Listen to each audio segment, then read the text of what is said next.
미국 트럼프의 210조 원 역대급 돈풀기가 시작이 될 겁니다.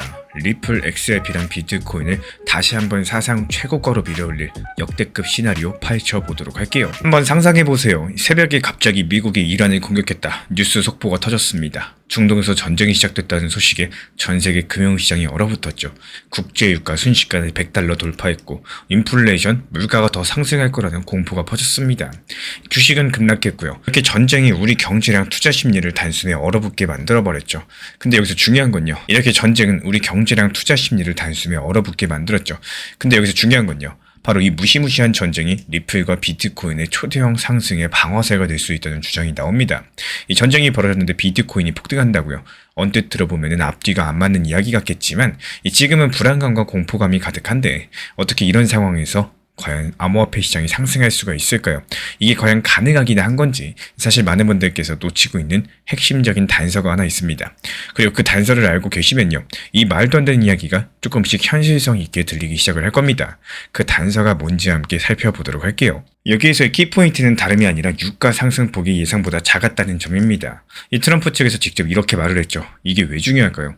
전쟁이 터지면 보통 기름값이 폭등하고 그 여파로 물가라 덩달아 뛰는 게 가장 큰 걱정거리인데 근데 이번에 유가 상승이 생각보다 크지가 않았고 단기간에 그나마 진정되는 분위기입니다. 쉽게 말씀드려가지고 에너지발 인플레이션 폭탄이 터지지 않았다는 건데요. 실제로 G7 주요 국가들 측에서는 필요하면은 비축유, 나라의 비상용으로 모아둔 석유들까지도 풀어서 기름값을 잡겠다라고까지도 했습니다.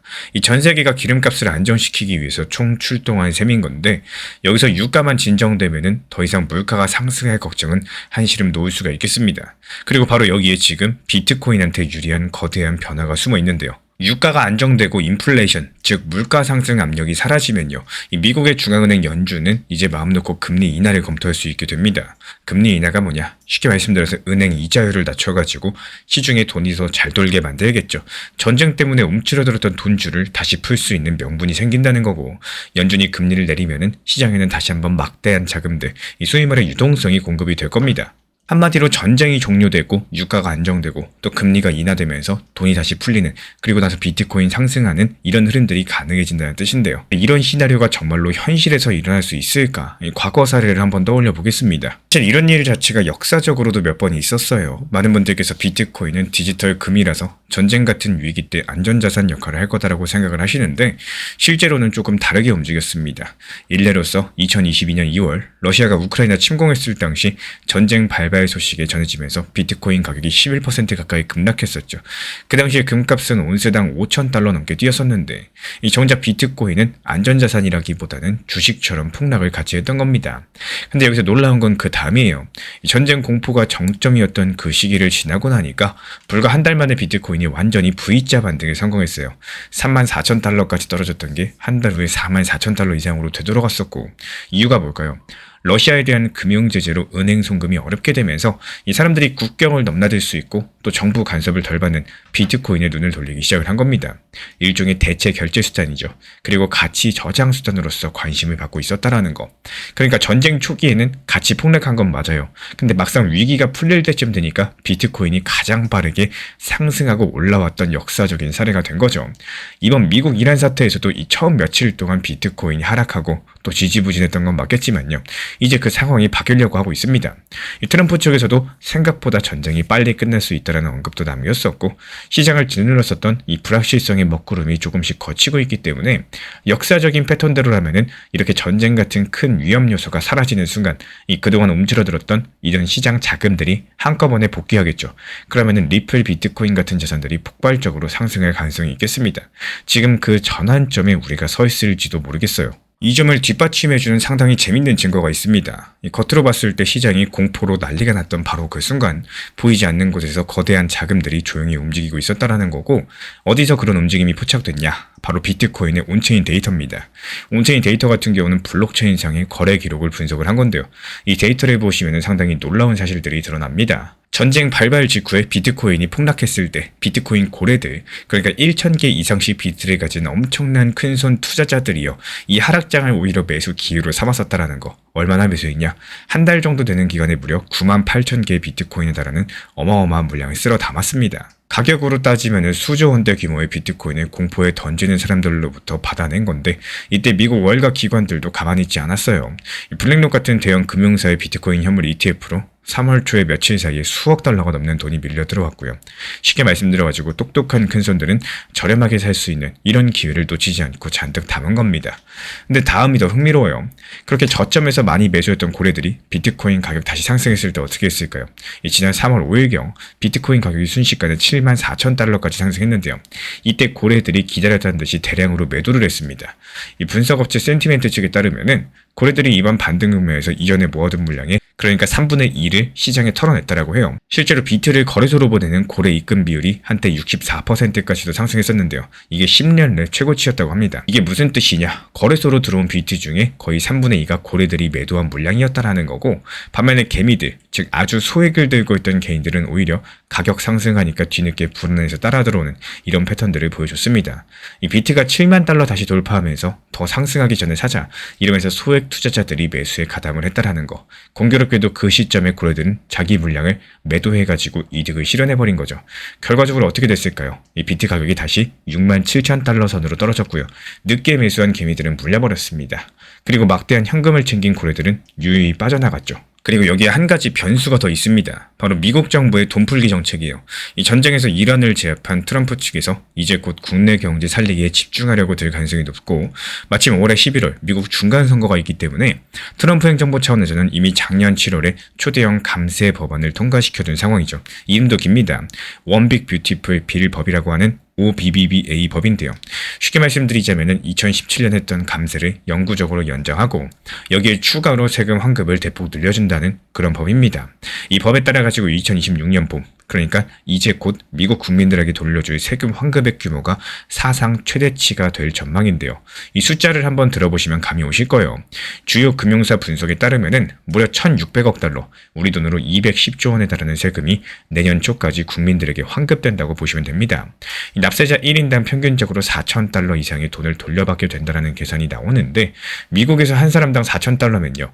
한국 돈으로 500만 원 정도가 나오고, 이 적지 않은 돈이 갑자기 국민들 지갑에 추가로 생기는 겁니다. 이 돈들이 다 어디로 갈까? 당연히 생활비로 쓰기도 하겠지만요. 2021년 당시 코로나 경기 부양으로 1인당 1,400달러씩 지급됐을 때 그때를 한번 생각을 해보세요. 이 많은 미국인들이 남은 돈이나 주식으로 비트코인 같은 자산들을 사들였었고, 실제로 2021년 초 이 주식시장과 코인시장이 동반 폭등했던 배경 중에 하나가 이 공짜로 받은 돈의 힘이었습니다. 이번에도 상황이 비슷할 수가 있기 때문에 세금 환급이라는 형태로서 목돈이 쥐어지게 된다면 그 중에 일부는 투자 시장으로 흘러들 가능성이 높다라는 거. 게다가 트럼프 측에서는 여기서 한 발 더 나아갔어요. 관세 수익을 재원으로 국민 1인당 2,000달러씩 현금 배당 주겠다. 일명 관세 배당금 정책까지 추진하고 있습니다. 말 그대로 중국 같은 곳에서 물건 수입할 때 붙인 관세로서 돈을 전부 다 모아가지고 그걸 미국 국민들에게 나눠주겠다는 건데요.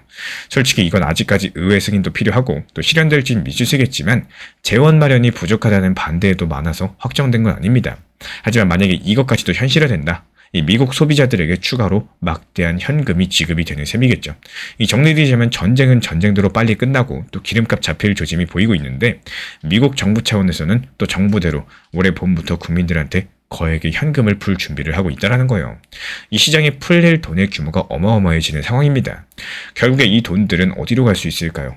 소비랑 투자 시장으로 흘러들겠죠.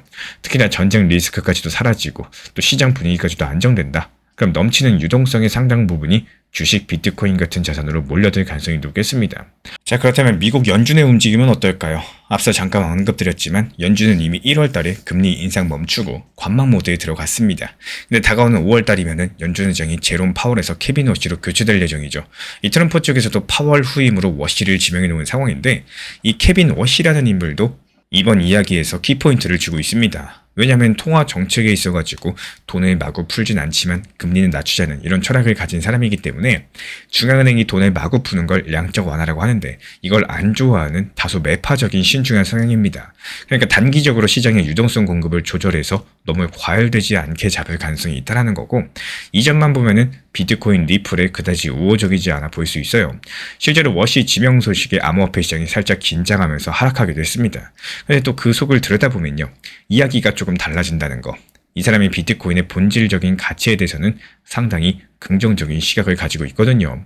이 케빈 워시는 블록체인 기술을 세계 경제를 위한 가장 멋진 새로운 기술이라고 칭찬한 적도 있었고요. 비트코인은 세대를 초월한 새로운 금이라고까지 인정을 했던 인물입니다. 더더욱이 지정학적인 관점에서 중국이 주도하는 중앙은행, 이 디지털 화폐가 미국 달러 패권을 위협한다고 보고 있기 때문에 그래서 미국이 글로벌 디지털 금융의 리더십을 지키려고 한다면 혁신을 받아들여야 된다라고 주장을 해왔습니다. 이게 무슨 의미를 가지고 있을까요? 한마디로 연준의 새로운 수장이 비트코인 같은 민간 암호화폐의 가치를 제대로 이해하고 있다는 뜻입니다. 실제로 트럼프 행정부는 2025년 3월 미국 정부가 보유한 비트코인을 전략자산으로 영구 보유하겠다는 행정명령에 서명도 했었죠. 말 그대로 미국의 전략적 비트코인 비축금을 만들겠다라고 선언을 했던 거고, 종합해보면 미국 정부랑 연준 모두 다 비트코인을 예전과 다르게 이 제도권의 중요한 자산으로 대우하기 시작을 했다는 뜻입니다.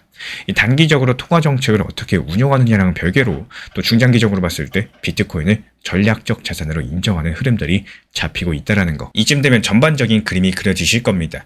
전쟁 끝날 것 같고 기름값은 잡힐 것 같고 금리는 내려갈 것 같고 정부는 돈 풀 준비하는데 큰 손들은 밑에서 이미 매수했다는 거. 뭔가 완벽해 보이는데 하지만 여기서 우리가 짚고 넘어가셔야 될 게 있어요. 이 모든 사람들이 이렇게 장밋빛 시나리오에 동의하는 건 아니라는 점인데요. 시장에서 당연히 반대 의견도 존재하기 때문에 일단 지금 비트 시장 자체를 보면은 큰 악재가 없어져도 당장 폭발적으로 상승하긴 힘들 거라는 분석이 존재합니다. 여전히 많은 분들께서 이전 하락장에 물려있기 때문에요. 이 가격이 조금만 반등해도 매도될 매물들이 수두룩 빽빽하다는 거예요. 실제 데이터로 보니까 전체 비트코인 공급량의 43% 정도가 현재 매수가보다 낮은 가격에 묶여있다고 합니다. 거의 절반 가까운 사람들이 본전도 못 찾고 있다는 뜻인 건데, 그러니까 가격이 반등하면 이분들이 그나마 손실 만회하려고 전부 다 던져버릴 가능성이 높겠죠.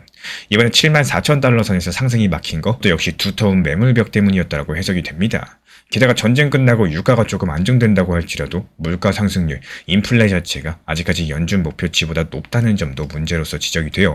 이 미국의 고용시장이 워낙에 탄탄하고요. 또 임금도 오르고 있어서 연준이 섣부르게 금리를 내렸다가 또 인플레가 다시 불붙을 위험을 감수하지 않을 거라는 겁니다. 한마디로 고금리 기조가 쉽게 안 바뀌고 생각보다 오래 갈 수 있다는 시각이겠죠. 결국에 지금 나오는 팩트들과 움직임들 종합해보면은 이런 우려만으로는 현재 진행 중인 큰 흐름을 막기 힘들지 않을까 싶어요. 하나씩 다시 볼까요? 먼저 유가랑 물가 문제는 결정적인 전제 조건인데 지금 상황을 한번 보세요. 이 미국을 포함한 주요 7개국 측에서 전략 비축을 풀어서라도 기름값 안정시키겠다고 선언을 했고, 그리고 트럼프 대통령 본인도 우려했던 것만큼 유가가 상승했지 않았다라면서 이 전쟁 장기화에 따른 에너지 위기 가능성을 일축해버렸습니다. 이렇게 유가 상승세가 꺾였다라는 것은 인플레이션 재발 우려도 확 사그라들고 있다는 뜻이겠죠. 그리고 이렇게 되면은 연준 입장에서도 억지로 금리를 유지할 필요가 줄어들게 될 겁니다. 그리고 다음은 비트코인과 수급 측면에서의 우려가 있는데, 매물벽이 존재하는 건 사실이에요. 하지만 이런 벽들을 허물 수 있는 새로운 돈의 유입이 얼마나 될지를 같이 보셔야 됩니다. 아까 말씀을 드렸던 것처럼 이 기관들 같은 경우에 이미 폭락장에서도 비트를 꽤 많이 담았었고, 결정적으로 그 기관들이 운영하는 비트코인 현물 ETF에서도 전쟁 기간에 계속 순유입이 잡혔어요. 결과적으로 지금까지 확인된 사실들을 보면은 오히려 긍정적인 시나리오 쪽에 무게를 실어주는 이런 쪽으로 상황이 흘러가고 있다는 말씀을 드리고 싶은데요. 그렇다면 이에 따른 예상되는 시나리오는 이런 모습입니다. 지금 시장이 이번 충돌이 예상보다 짧게 지나가고 또 적어도 다른 중동 국가로 크게 번지지 않는 쪽에 조금씩 무게를 두기 시작을 했고, 트럼프 쪽에서도 상황이 예상보다 빨리 정리될 수 있다고 말을 했지만요. 또 동시에 핵심 원유 공급로를 건드리면은 더 강력하게 대응하겠다고 경고하고 있기 때문에 이 종료 시점을 지금 딱 잘라 말씀드리긴 어렵겠습니다. 다만 이런 충돌들이 제한적으로 관리되고 확전만 막혀도 그동안 세계 경제를 짓눌렀던 이 중동 리스크가 생각보다 빠르게 약해지겠죠. 극단적인 꼬리 위험이 줄어드는 건데, 전쟁 때문에 $100까지 상승했던 국제유가, 이 전쟁 전 수준 배럴당 $70 아래로 빠르게 내려오게 될 겁니다. G7이 비축유를 풀겠다는 약속도 실행이 될 거고요. 그럼 남아있던 인플레이션 우려가 역시 전부 다 가시게 된다라는 거. 불과 몇 주 전까지만 해도 이거 스태그플레이션 오는 거 아니냐, 이런 무서운 말들이 돌았었는데요. 막상 전쟁이 끝나면은 분위기가 180도 달라지게 될 거라는 거고, 그리고 동시에 미국에서는 4월 달부터 5월에 세금 환급 시즌이 시작이 됩니다. 앞서 말씀드린 대로 역대 가장 많은 환급액이 쏟아져 나오고, 또 운 좋게도 그 돈을 받을 시점에서는 전쟁도 끝나 있고 경제에 대한 불안감도 줄어든 상황일 거예요. 이 사람들은 갑작스럽게 생긴 여윳돈으로 뭘 하게 될까요? 전부 다 쓰진 않을 겁니다. 아마 일부는 다시 투자 가능한 자금으로 빼놓을 수가 있겠죠. 만약에 이 시점에 비트 가격이 슬슬 올라가기 시작을 한다면은 이거 다시 올라가네 이러면서 관심을 갖는 개인분들도 늘어나게 될 겁니다. 월가의 기관들은 어떻게 될까요? 이미 전쟁 중에 폭락장에서 비트코인을 비축해둔 상태이기 때문에 이 전쟁이라는 돌발 변수만 사라지면 본격적으로 가격을 끌어올릴 준비가 되어 있다는 거. 실제로 블랙록 비트코인 ETF 같은 곳들의 대기 중인 이런 승인 이슈도 많고요. 결국에 기관과 개인 투자자가 함께 매수하는 쌍끌이 매수 랠리가 현실화될 수가 있다는 거고, 기관들이 시장 리드하면서 비트 가격이 전쟁 이전 고점 다시 한번 뚫고 올라가면서 그동안 저항선으로 꼽히던 구간들 막상 뚫리고 나면은 또 빠르게 뚫리면서 급등해주겠죠. 이렇게 흐름 한번 타기 시작하면은 리플과 비트코인 가격은 몇 달 전 충격으로 폭락했던 게 무색하게 어느덧 다시 사상 최고가를 넘보고 있을지도 모르겠습니다. 이 코인 시장을 조금만 더 편하게 하고 싶으시다면요, 무리한 추격 매수 정도만 하지 않으셔도 투자 난이도 자체가 크게 낮아집니다. 투자하다 보면 누구나 한 번쯤 이런 상황을 겪게 되시는데요. 살까 말까 고민하고 있는데 갑자기 가격이 확 올라가기 시작할 때, 그러면 그 순간부터 생각 자체가 달라지기 시작을 합니다. 아까까지 조금 더 지켜보려고 했는데 이 가격 상승하는 걸 눈으로 보게 되면서 혹시나 지금 매수 안 하면 큰일 나는 거 아닐까, 이거 더 상승하면 못 사는 거 아닐까, 이런 생각이 들면서 고민하던 가격보다 훨씬 더 비싼 가격에 급하게 추격 매수를 하게 되는 경우가 많은데요. 하지만 이 투자 시장, 특히 코인 시장 같은 경우는 생각보다 기회를 다시 주는 시장입니다. 조금만 여유를 가지고 기다림을 가지고 계시면은 내가 생각했던 가격 근처로 다시 하락하는 이런 경우들이 생각보다 많이 발생을 하는데요. 예를 들어가지고 리플이 한때 5,000원 부근까지 빠르게 상승하니까 시장에서 이런 말들이 많이 나왔었죠. 이거 이러다가 만원 가는 거 아니냐, 리플 3만원 5만원 간다, 이런 얘기들까지도 나왔었고, 그러다 보면 지켜만 보고 있는 사람 입장에서는 지금 못 사면 손해일 것 같다, 지금 안 타면 기회를 놓칠 수 있을 것 같다, 이런 불안감 때문에 결국에 고점 부근에서 추격 매수라는 것들을 하게 되실 겁니다. 하지만 시장은요, 조금만 길게 보시면 대부분의 경우 다시 숨을 고르는 이 숨고르기 구간이 나올 수밖에 없습니다. 그래서 어느 정도는 기다림을 가져줘야 하는 이런 태도들이 반드시 필요하다는 말씀을 드리고 싶어요. 근데 문제가 뭐냐, 이 투자 심리상 봤을 때 내가 기다림을 갖는 게 생각보다 쉽지가 않다는 겁니다. 이 차트가 계속 움직이고 변동성을 주면은 사람 마음이라는 게 똑같이 움직이기 때문인데요. 그래서 기다리는 게 너무 어렵다라고 느껴지신다면은 차라리 비중을 나누는 방법이 오히려 좋을 수가 있겠습니다. 내가 매수하고 싶을 때 전부 사는 게 아니라 작은 비중만 먼저 사보고, 그리고 팔고 싶을 때 전부 파는 게 아니라 일부만 매도를 해보시는 건데요. 이렇게 작은 비중으로서 매수와 매도를 반복을 하다 보면은 점점 감정이 아니라 구조로서 매매를 하게 되실 겁니다. 이 투자라는 게 완벽한 타이밍을 맞추는 게임이 아니라요, 이 실수를 크게 만들지 않는 게임이기 때문에 추격 매수 한 번이 계좌를 흔들 수 있겠지만요, 또 조금만 기다리는 이 기다림의 습관들이 투자를 훨씬 더 편하게 만들어주게 될 겁니다. 결국에 시장에서 오랜 시간 가는 사람은 빨리 움직인 사람이 아니라요, 오히려 기다릴 줄 아는 사람입니다. 제가 안내드리는 리플 정보방에서도 시장 상승할 때 분할 매도에 대한 중요 타점도 중요하겠지만요, 오히려 시장이 하락할 때는 이 가격까지 내려올까라는 이런 생각이 드는 단기 저점에 분할 매수를 걸어놓고, 또 기다릴 줄 아는 이유도 오늘 매수를 못하더라도 시간이 지나도 더 낮은 가격에 사는 게 훨씬 더 이득이기 때문입니다. 그래서 조금은 여유롭게 쫓기는 매매가 아니라 또 기다리는 매매를 해보시면 마음이 편하게 되실 거예요. 항상 말씀드리는 업비트 비썸 현물 매매로 안전하게 운영하시기를 응원드리겠습니다. 폭락에 버티지 못한 한국 개미 투자자들이 이번에 손절친 리플 XRP 물량들이요, 골드만삭스 미국에서 조용히 쓸어 담았습니다. 요즘에 XRP 가격이 답답해서 불안하신 분들 정말 많이 계실 겁니다. 몇 달째 힘을 못 쓰다 보니까 지쳐가지고 손절하고 떠나신 분들 분명히 적지 않으실 거라고 생각을 해요. 근데 여기서 진짜 중요한 질문이 하나 있습니다. 우리가 공포에 던진 그 손절한 물량들, 대체 누가 밑에서 조용히 그렇게 받아가고 있는 걸까요? 이 많은 개인분들께서 가격이 흔들리면 겁부터 나십니다. 그런데 자금이 큰 쪽에서 움직이는 쪽 같은 경우는 오히려 그런 순간을 기회로 보는 경우가 많죠. 겉으로 봤을 때 시장이 잠잠해 보여도 그 뒤에서 전혀 다른 움직임이 나오고 있을 수가 있다는 건데요. 오늘은 바로 그런 퍼즐들을 하나씩 맞춰드려 보도록 하겠습니다. 그리고 더 흥미로운 부분은 이런 변화가 포착되던 시점에 개인들은 오히려 정반대로 움직였다는 건데요. 지난달 XRP 현물 시장에서 하루 만에 2,980만 달러 규모의 순 유출이 나왔습니다. 쉽게 말씀드려가지고 지쳐가지고 던지는 사람이 많았다는 뜻이겠죠. 근데 정말 이상하게도 이 시장 가격이 완전히 무너지질 않았어요. 1,900원 부근에서 계속 버텨줬었고, 이유가 뭘까요? 누군가 밑에서 매물을 받아주고 있었기 때문입니다. 실제로 3월 초에 온체인 흐름을 봤을 때 하루 사이에 3,500만 개가 넘는 XRP가 거래소 밖으로 이동한 정황들이 포착이 됐었고, 이런 장면은 보통 시장에 풀려있던 물량이 밖으로 빠져나간다. 즉 누군가 담아가고 있다는 해석이 따라 붙게 됩니다. 물론 모든 이동들을 단정할 수는 없겠지만요.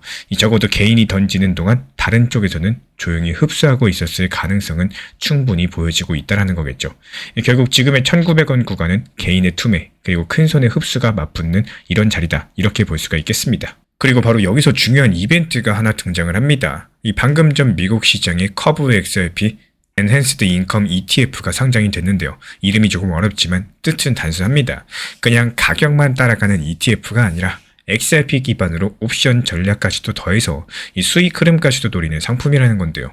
쉽게 말씀드려가지고 XRP를 들고만 있는 것에서 끝나는 게 아니라 기관 입장에서는 현금 흐름까지도 기대할 수 있는 이 새로운 구조가 열린다는 거예요. 이게 왜 중요할까요? 그동안 XRP 같은 경우 이더리움처럼 스테이킹 수익이 있는 구조가 아니기 때문에 보수적인 자금 입장에서는 매력이 약하다는 시선이 존재했습니다. 근데 이제는 XRP도 상품 구조만 잘 짜면은 수익형 자산처럼 접근할 수 있겠네, 이런 문이 열린 셈이겠죠. 그래서 시장에서는 이런 해석들이 나옵니다. 지난 분기부터 기관 계정에 XRP ETF 물량들이 보였던 흐름들, 그리고 이번 수익형 ETF 상장이 완전히 무관하다고 보기는 어렵다라는 건데요. 물론 이것도 어디까지나 해석이지 누가 미리 알고 판을 짰다, 이렇게 단정할 수는 없습니다. 다만 분명한 건요, XRP로 들어오는 자금 통로가 하나 더 넓어졌다라는 사실인데요. 그리고 이제 펀더멘털도 보셔야겠죠. 리플이 지난 몇 년 동안 조용히 몸집을 키워왔습니다. 커스터디, 기관용 브로커리지, 결제, 기업 재무 소프트웨어, 그리고 인공지능 자동화까지도 이 금융 인프라에 필요한 조각들을 하나씩 모아왔어요.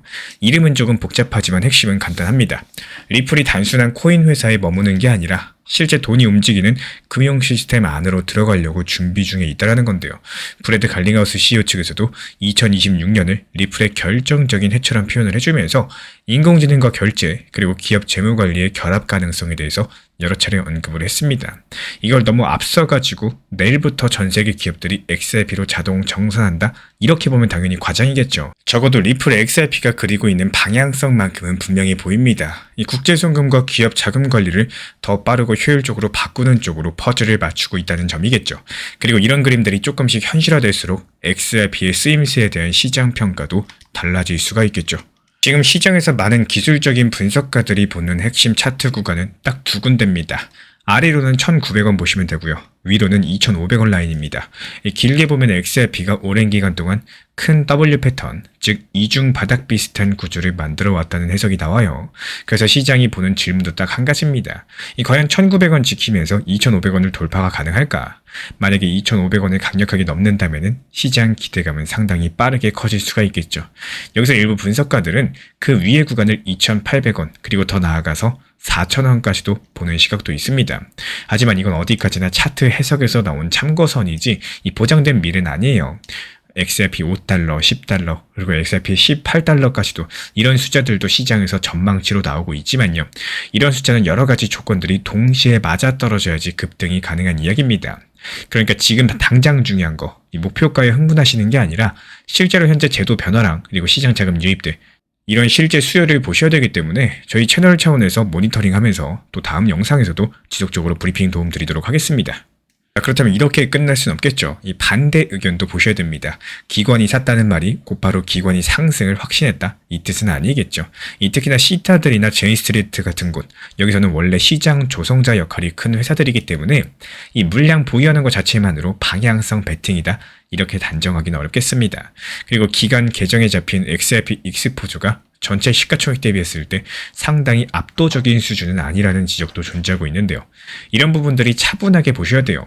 그럼에도 제가 여전히 긍정적인 큰 그림을 보는 이유는 단순합니다. 예전 같은 경우에 주변부에 있었던 XRP, 근데 지금은 제도권 상품 구조 안으로 조금씩 들어오고 있는 상황이고요.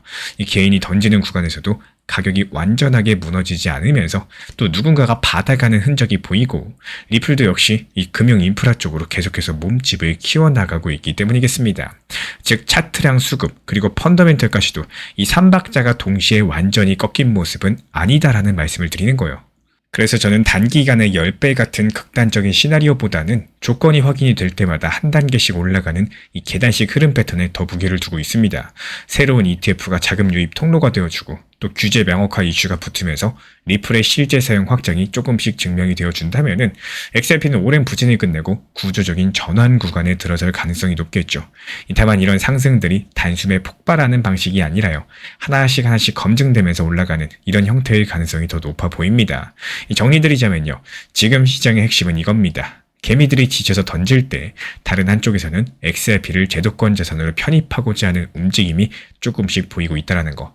그리고 그 가운데 새로운 ETF, 기관 상품 구조, 리플의 인프라 확장들이 하나의 퍼즐처럼 연결되기 시작을 했다는 겁니다. 결국에 질문은 딱 한 가지예요.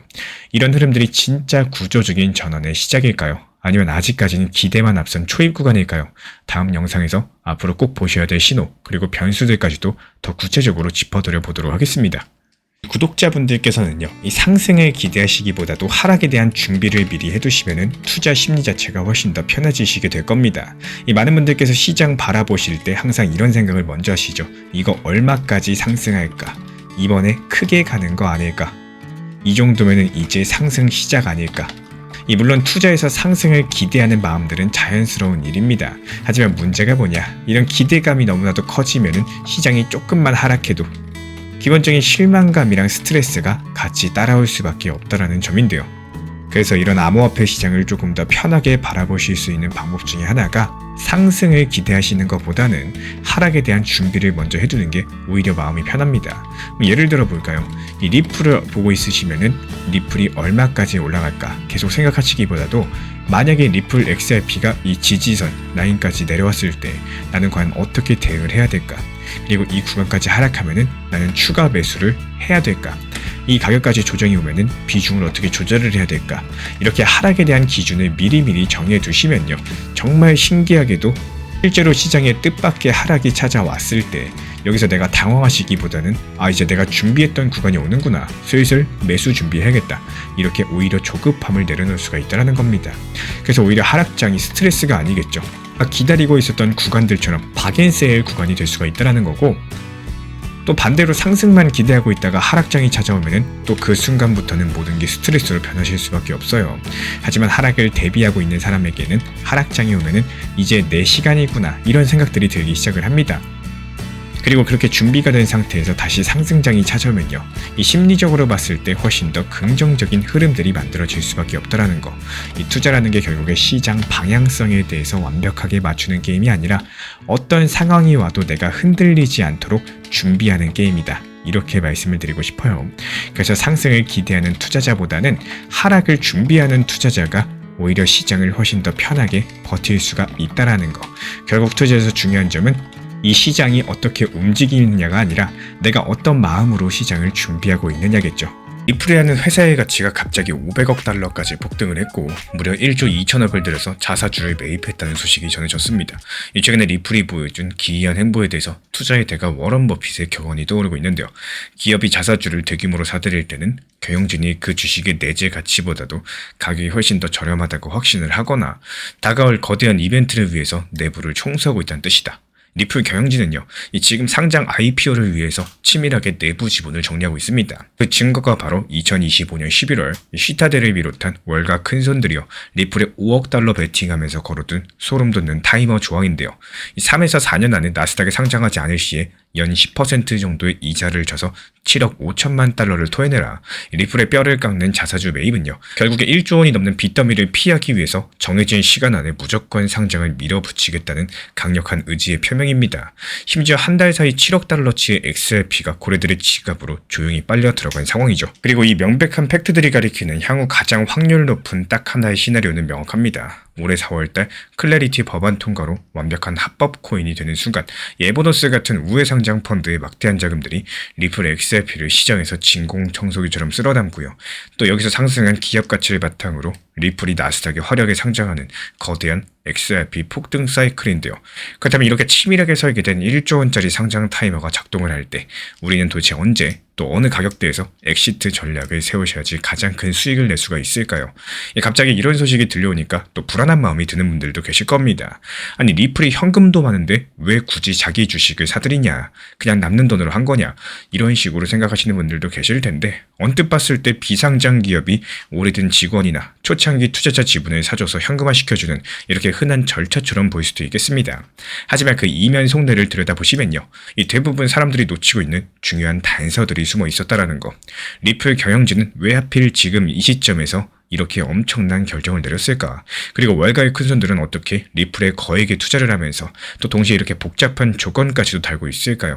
이런 의문점들을 품고 하나하나 파헤쳐 보시다면요. 또 새로운 사실을 알게 되실 겁니다. 지금부터 사건 타임라인 따라가 보면서 겉으로만 보이는 것으로는 설명되지 않는 묘한 그림들 설명드려 보도록 하겠습니다. 이 시간을 작년과 재작년으로 잠깐 돌려볼까요? 2024년 1월 리플이 처음으로 2억 8,500만 달러 규모로 자사주를 사들였고요. 이 당시 회사 가치가 113억 달러 수준으로 평가가 됐습니다. 그리고 2025년 가을 이 기업 가치 400억 달러를 기준으로 더 큰 규모의 자사주 매입을 시도했었지만 주주들의 참여가 기대만큼 따라오지 않으면서 계획대로 마무리되진 못했었죠. 근데 여기서 끝이 아니었습니다. 가장 최근 보도에 따르면은 2026년 3월 들어가지고 리플이 약 7억 5천만 달러 규모의 자사주 매입에 나서면서 기업 가치가 500억 달러 수준까지 뛰었다라는 이야기가 나왔는데요. 이렇게 흐름들을 놓고 보시면은 리플은 우발적으로 움직인 게 아니라 몇 년에 걸쳐서 지분 구조를 정리하고 또 회사 가치를 단기적으로 끌어올려온 셈이겠습니다. 마치 나중에 큰 손님을 맞이하기 전에 집안을 차근차근 정리해온 것처럼 말이죠. 그러면 대체 어떤 큰 손님이었길래 이 난리를 쳤나 궁금해지실 텐데요. 2025년 하반기에 그 정답이 슬슬 모습을 드러냅니다. 바로 미국 월가의 눈치 빠른 초대형 투자자들, 흔히 스마트 머니라고 불리는 이들이 리플판에 본격적으로 등장을 했다라는 거. 2025년 11월 이 켄 그리핀으로 유명한 시타델 증권을 비롯해서요. 포드리스 투자그룹, 판테라 캐피털 같은 큰손들이 리플에 약 5억 달러를 투자하기로 했다는 소식이 나왔습니다. 이 딜로서 리플의 기업 가치가 단숨에 400억 달러, 우리 돈 50조 원이 넘는 수준으로 뛰었고요. 역시 대단한 호재인가 보다 이렇게 많은 사람들께서 흥분을 하셨지만 정작 중요한 부분은 따로 있었다라는 거. 이 블룸버그가 입수한 내부 문건 보도에 따르면 이 월가 큰손들은 단순하게 지분만 사들인 게 아니라요. 리플의 향후 상장 여부랑 연결된 조건들을 계약에 담아둔 것으로 전해졌습니다. 쉽게 풀어드리자면은 정해진 기간 안에 리플이 상장하지 않을 경우에 시장 투자자들이 투자금을 연 10% 정도 수준의 수익 조건과 함께 회수할 수 있는 구조가 거론이 됐고, 또 반대로 리플도 특정 조건에서는 그 지분을 다시 사오되 연 25% 수준의 프리미엄을 얻는 장치를 가진 것으로 알려졌습니다. 조금 복잡해 보이지만 여기서 핵심은 딱 하나입니다. 이 계약이 체결된 순간부터 리플 앞에는 언젠가 결정을 내려야 되는 이런 시기가 돌아가기 시작을 했다는 것. 이쯤 되면 리플이 왜 초반에 내부 지분을 서둘러서 정리했는지 감이 조금 오시나요? 바로 이렇게 거대한 외부 투자를 받으면서 또 나중에 있을지 모를 상장에 걸림돌이 될 만한 옛날 지분들 미리미리 정리해둔 것으로 볼 수가 있겠죠. 그리고 여기에 흥미로운 퍼즐 조각이 하나 등장을 합니다. 그냥 돈 많은 투자자들이 들어온 게 다가 아니었다는 겁니다. 시타델이라는 이름 한 번쯤은 들어보셨을 텐데 미국 월가의 초거대 헤지펀드이고요. 주식시장에서는 말 한마디로 판을 흔든다는 그 시타델입니다. 이 시타델 측에서 리플에 투자한 바로 그 시점에서요. 또 한편으로는 미국 증권규제당국 SEC 측에 공개 서한을 보내가지고 이 탈중앙화 금융 디파이는 규제를 면제해주면 안 된다라는 이 전통 금융기관 수준의 엄격한 자금 세탁 방지랑 고객 확인까지도 똑같이 적용해야 된다고 강력하게 주장을 했습니다. 근데 시타델의 이런 공식 입장 발표랑 또 거의 동시에 정작 시타델 본인은요. 리플에 5억 달러라는 거금을 베팅했었습니다. 겉으로 암호화폐 업계의 규제를 더 줘야 된다라고 압박을 하면서 위에서는 리플을 찍어서 막대한 돈을 실은 이런 모습들이 조금 이상해 보이지 않으시나요? 이게 의미하는 바가 뭘까 생각을 해봤을 때 미국 월가의 큰손들은 비트코인이나 이더리움처럼 아무런 통제 없이 돌아가는 완전 탈중앙화 생태계에서는 등을 돌리면서 또 자신들이 통제가 가능하고 법 테두리 안에서 움직일 수 있는 준비된 블록체인, 바로 리플 같은 회사를 차세대 승자로 점찍었다는 뜻이겠습니다. 실제로 리플 같은 경우는 2025년 이 전통 금융과 밀접한 회사들을 여러 개 인수를 했어요. 글로벌 기업 자금 관리 서비스를 하는 회사를 사고 또 기관 전용 암호화폐 중개 회사를 사들이고, 이런 움직임들이 모두 월가의 입맛에 맞는 규제 친화적인 인프라를 구축하고자 하는 계획이었다. 이렇게 볼 수가 있겠습니다. 이 월가는 이제 리플을 단순한 코인 회사가 아니라요. 미래 금융 시스템의 한 가지 축으로 진지하게 보고 있다는 얘기인데 리플의 기업 가치가 불과 몇 달 만에 400억 달러에서 500억 달러까지 껑충 뛴 데에는 이렇게 미국의 월가가 리플을 재평가하기 시작한 배경에 있겠습니다. 그리고 또 같은 시기 리플의 전 임원이 에버노스라는 회사를 세워가지고 나스닥 상장까지도 추진한다는 소식이 들렸는데요. 에버노스 같은 경우는 상장을 통해서 일반 투자자들에게 모은 자금으로서 XRP를 대신 매집하고 또 운영까지도 해주는, 쉽게 말씀드려서 XRP 전용 펀드 같은 역할을 하려는 회사예요. 리플이 직접 상장하지 않더라도 주식시장에 돈을 끌어다가 XRP를 사들이는 새로운 통로가 생기는 셈이겠죠. 이런 움직임들까지도 맞물리게 되면서 리플 회사의 성공과 XRP 토큰의 가치는 그 어느 때보다도 단단하게 연결이 되기 시작을 했습니다. 그리고 규제 측면에서도 엄청난 변화의 조짐이 감지되고 있습니다. 지난 작년 7월 당시 미국 하원에서 이른바 디지털 자산 명확성 법안, 줄여서 클래리티 법안이라는 것이 압도적인 표차로 통과됐었죠. 또 이름은 어렵지만 내용은 간단합니다. XRP 같은 암호화폐를 더 이상 주식이나 채권 같은 증권으로 보지 않으면서 상품으로 분류를 하자라는 거예요. 이렇게 법으로 못 박아두게 되는 경우에 그동안 XRP를 두고 증권이네 아니네 이런 싸우던 논란이 끝날 거고, 은행이나 기관들도 안심하고 XRP를 활용할 수 있는 길이 열리겠죠. 다만 이런 법안들이 상원에서도 통과가 돼야 되는데 여기서부터가 생각보다 만만치가 않습니다. 이 트럼프 측에서 직접 나서가지고 처리를 압박하고 있는 것은 사실이지만요. 전통 은행권이 스테이블코인 관련 조항을 두고 강력하게 반발하고 있어요. 상원 논의는 여전히 팽팽한 줄다리기 상태고, 다시 말씀드려서 분위기가 곧 끝난다라기보다도 또 산업을 밀어붙이려는 쪽과 기존 금융권이 정면으로 부딪히는 이런 팽팽한 국면에 더 가깝겠습니다. 이게 바로 XRP 입장에서 봤을 때 어떨까요? 문이 열릴 가능성은 분명히 보이고 있지만 아직까지 마지막 자물쇠가 완전히 풀린 거는 아니라는 뜻이겠죠. 이 법만 통과되면 미국의 대형은행들 XRP를 도입하는데 걸림돌이 사라지게 되니까요. 상황이 이쯤 되다 보니까 시장에서는 뭔가 심상치 않은 조짐들을 감지하기 시작을 했습니다. 2026년 1월 초 XRP가 돌아가는 공개 원장상에서 고래라고 불리는 거래 지갑대 엄청난 양의 자금을 이체하는 모습이 포착이 됐는데요. 이 블록체인 데이터 분석에 따르면은 하루에 10만 달러, 약 1억 이상 규모의 XRP 이동 건수가 이틀 연속 무려 2,000건을 훌쩍 넘기면서 몇 달 만에 최고치를 기록하고 있습니다. 정말 수상하지 않으신가요? 특히나 한 지갑당 수백만, 수천만 개씩 XRP를 들고 있는 대형 보유자들이 지난 한 달 동안 시세로서 약 7억 달러치나 되는 XRP를 조용히 매수한 것으로 나타나고 있는데요. 정작 가격은 1달러 중반에서 조용히 머물고 있는데 이 물밑에서 거대한 세력들이 차곡차곡 리플을 담아가고 있었다는 뜻이겠죠. 여기서 재밌는 건요. 같은 기간 XRP 기반 투자 상품에서는 오히려 자금이 또 순유입이 됐다는 통계가 있어요. 겉으로 봤을 때 조용하고 오히려 폭락했었죠. 하지만 그 속에서 뭔가 꿈틀대고 있는 그런 느낌입니다. 이런 데이터들만 가지고 모든 움직임이 매집이다, 이렇게 단정할 순 없겠지만요. 혹시나 리플 내부에 정기적인 지갑 이체거나 또 고래 투자자들이 물량을 옮기는 다른 이유일 수도 있습니다. 하지만 겉으로 시장이 조용한데도 이렇게 보이지 않는 곳에서 누군가가 XRP를 꾸준히 쓸어 담고 있다. 이 정황만큼은 무시하기가 어렵겠습니다. 왜 지금 큰손들은요, 가격이 확 오르지도 않고 오히려 하락을 했는데 XRP를 이렇게 계속 모으고 있는 걸까요? 도대체 무엇을 기다리고 있는 걸까? 궁금하지 않으신가요? 리플이나 알트코인 타점뿐만 아니라 시장에 영향 주는 핵심 브리핑, 속보로서 텔레그램이나 문자 메시지로 받아보고 싶으신 분들께서는 현재 보이는 번호로 연락 주시거나 댓글창 링크 통해서 신청 주시면 확인되는 대로 입장 안내 드리겠습니다. 여기까지 이야기를 들어보면 머릿속에 하나의 그림이 그려지실 겁니다. 그렇다면 이제 이런 상황이 향하는 끝은 과연 어디일까요? 많은 분들께서 자연스럽게 이거 혹시 곧 IPO 하는 거 아니냐 이렇게 예상을 하셨을 텐데, 리플이 주식시장에 상장해서 거대한 공모 이벤트를 열려는 신호처럼 보인다는 겁니다. 하지만 여기에 대해서 공식적으로 선을 그은 인물도 있는데요. 리플의 사장 모니카 롱은요, 최근에 블룸버그 인터뷰에서 우리 회사는 재무 상태가 탄탄하기 때문에 당장 공개 시장의 유동성이 필요하지 않다. IPO 계획이 당분간 없다라고 딱 잘라 말했었습니다.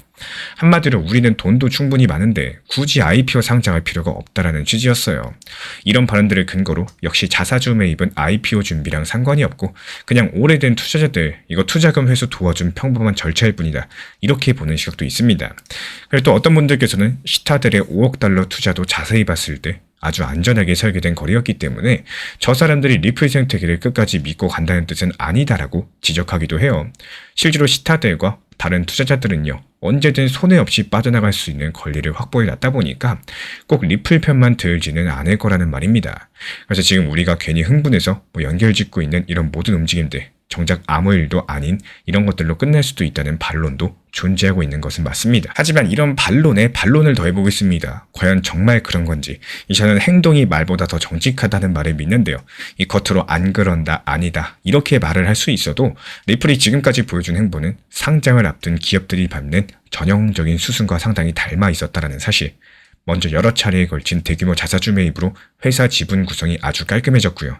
초기 투자자들, 오래된 임직원들이 들고 있던 지분을 회사가 돈을 주고 사와가지고 정리했다라는 건요. 나중에 주식시장에서 새로운 투자자들을 받을 때 불필요한 이런 요소들 확실히 줄여놨다는 뜻입니다. 그리고 결정적으로 봤을 때 시타델, 여러 가지 맺은 이번 투자 계약들에 대해서 붙은 타임 리미트 조항이 심상치가 않은데요. 앞서 말씀을 드렸던 것처럼 이 계약이 일종의 스톱워치예요. 지금부터 3년에서 4년 안에 리플이 IPO를 해서 시장의 투자자들이 주식을 시장에서 팔 수 있게 만들어지면 문제가 안 됩니다. 하지만 만약에 그걸 하지 않았을 때 그때는 회사가 거액을 물어내고 지분을 다시 사와야 됩니다. 그 금액이 대략 7억 5천만 달러, 우리 돈 1조 원이 넘어요. 리플이 제 아무리 돈을 잘 벌고 있다라고 할지라도 몇 년 뒤에 가서 느닷없이 1조 원을 지불하는 상황은 절대로 피하고 싶을 겁니다. 결국에 현실적으로 선택지는 딱 하나의 가능성이 높아요. 때가 되면 IPO를 해서 시장의 투자자들이 주식을 정상적으로 처분할 길을 열어준다. 모니카 롱 사장이 아무리 안 할 것이다 라고 말을 할지라도 이미 현재 내부에서는 IPO를 기정사실화하고 있고 그 시기에 대해서 저울질하고 있다고 보는 게 더 자연스럽겠습니다. 아마도 남은 규제 이슈들이 해결이 되고 클래리티 법안 최종 통과되고 시장 상황이 무르익는 이 최적의 순간들을 노리고 있겠죠. 지금 진행되고 있는 자사주 매입이랑 외부 투자 유치들 그리고 계약 조건들을 종합해서 보면요. 리플은 머지않아서 상장 테이블로 이끌어낼 강력한 동력이 이미 마련이 된 셈이겠습니다. 그렇다면 앞으로는 어떤 식으로 전개가 될까요? 저희 채널에서 바라보는 가장 가능성 높은 시나리오 딱 한 가지는 이 지금까지 맞춰본 퍼즐 조각들을 종합해봤을 때 저는 이런 그림들을 예상해보고 있습니다. 먼저 시장이 가장 주목하는 것은 클래리티 법안의 처리 방향성이겠죠. 트럼프가 압박하고 있죠. 하지만 상원과 은행권의 줄다리기가 계속되고 있어요. 그만큼 정확한 통과 시점을 지금 단정하기는 어렵다라는 것. 다만 이런 교착 구간이 풀렸을 때 그 자체가 XRP랑 기관 자금 흐름에 대해서 큰 전환점으로 받아들여질 가능성이 충분합니다. 그렇게만 되어준다면 XRP는 공식적으로 증권이 아닌 합법적인 디지털 상품 지위를 얻을 수가 있겠죠. 이제 미국의 대형 은행들도 마음 놓고 XRP를 활용할 수 있게 됩니다. 또 거의 동시에 아까 언급드렸던 에버노스라는 회사가 계획대로서 스펙 합병을 완료하고 나스닥에 상장해서 10억 달러 이상의 자금을 공모한다고 가정을 해볼게요. 에버노스 같은 경우는 그 돈으로 곧바로 암호화폐 거래소들에서 XRP를 대량 매수하기 시작을 할 겁니다. 이미 상장하기 전에 수억 달러치 조용히 사들였었는데 이제 훨씬 더 큰 실탄을 쥐고 공개 시장에 뛰어드는 겁니다. 이렇게만 되면 어떤 일이 벌어질까요? 규제가 명확해졌겠다. 기관 자금은 밀려들겠다. 근데 정작 시장에 나와 있는 XRP 물량은 제한적이다 보니까 수요가 공급을 순식간에 앞질러 버린다는 거. 결과적으로 봤을 때 가격은 수직으로 솟구칠 가능성이 크고 전문가들은 이렇게 이상적인 조건이 갖춰지면은 XRP 가격이 단기간에 최소 2배 이상 뛰면서 한때 3달러 육박했던 사상 최고가 수준을 다시 시험할 수 있다라고 내다보고 있습니다. 이렇게 가격이 급등하면요. 리플 회사의 가치도 덩달아 상승을 할 거고 그렇게만 되어준다면 리플 입장에서는 드디어 때가 왔다. 이렇게 IPO를 선언하기에 최고의 환경이 조성이 될 겁니다. 가려운 규제들 해결됐죠. 기업 가치는 상승했죠. 기관들은 들어와 있죠. 이거보다 더 좋을 수가 없었기 때문에 지금까지 숨죽이면서 준비해왔던 큰 그림이 한꺼번에 공개가 되는 순간이겠습니다. 결국에 리플의 이번 자사주 매입은 IPO 준비를 위한 큰 그림의 일부였다라는 거. 월가의 거액 투자도 자기들 손해볼 구석 없이 치밀하게 설계된 전략이었고요. 이제 법적인 걸림돌도 사라지고 나스닥을 통한 거대 자금 유입까지도 이루어진다. 그럼 XRP 시장에는 전에 없던 엄청난 폭발력이 생길 가능성이 높을 거고요. 결국에 누가 웃고 누가 울게 될까요? 비중을 조절하고 원칙 매매를 지키셔야 되는 이유, 갑작스러운 시장의 움직임 속에서도 감정에 흔들리지 않기 위해서겠습니다. 투자를 하시다 보면요, 누구나 한 번쯤 이런 경험들을 하시게 되는데 갑자기 시장 급락하거나 예상하지 못한 상승 나왔을 때 그 순간 욕심이나 불안감 같은 이런 감정들이 먼저 올라오기 시작을 해요. 또 그러다 보면 원래 내가 세워뒀던 계획과는 전혀 다른 방향으로서 매매를 하게 되는 경우가 생기는데요. 예를 들어서 갑자기 가격이 크게 하락했을 때 불안한 마음 때문에 더 하락하는 거 아니냐, 이런 생각으로 한 번에 전부 다 매도해 버리시기도 합니다. 반대로 가격이 갑자기 빠르게 상승하면은 지금 안 사면 놓치는 거 아닐까, 이런 생각들 때문에 높은 가격에서 무리하게 추격 매수를 하게 되는 경우도 상당히 많이 생기곤 하는데요. 근데 여기서 문제가 뭐냐? 대부분 이런 매매가 감정에서 시작된다는 점을 말씀드리고 싶습니다. 그리고 시간이 조금만 지나가지고 시장이 다시 반등하거나 또 흐름이 바뀌게 된다면은 많은 분들께서 또 같은 생각을 하시게 되는데요. 그러니까 그때 왜 그렇게 매매했었지? 이렇게 후회가 따라오게 되는 겁니다. 한번 예를 들어 볼까요? 시장이 순간적으로 급락을 했을 때 불안해서 전부 다 매도해버렸는데 다시 갑자기 또 반등이 나온다거나 리플이 빠르게 상승하는 걸 보고 높은 가격에서 추격 매수를 했는데 잠깐 조정이 나오면서 그때부터 또 다른 후회가 시작이 됩니다. 괜히 팔았다, 괜히 매수했다 이런 생각들이 반복이 되면은 점점 더 매매 자체가 꼬이게 될 거고, 그래서 투자에서는 감정에 휘둘리지 않도록 미리미리 구조를 흔들어 두는 것들이 정말 중요합니다. 그 구조가 바로 나만의 원칙과 비중 관리인데요. 한 번에 모든 자금에 대해서 사용하는 몰빵 매매가 아니라 이 비중을 나누시고 매수와 매도에 대해서 분할로서 대응하는 습관들을 만들어 두시면은 시장이 갑자기 크게 움직임을 보여주더라도 대응할 수 있는 여유가 생긴다라는 거. 이 투자에서 중요한 건요, 시장의 모든 움직임을 맞추는 게 아니라 갑작스런 변화가 왔을 때 내가 무너지지 않는 구조를 만들어 두는 게 중요합니다. 결국에 시장에서 오랜 시간 살아남는 사람은 가장 빠르게 움직인 게 아니라 자신만의 원칙과 자신만의 비중 조절에 대해서 끝까지 지켜내신 분들이 결국에 살아남게 되시는 겁니다.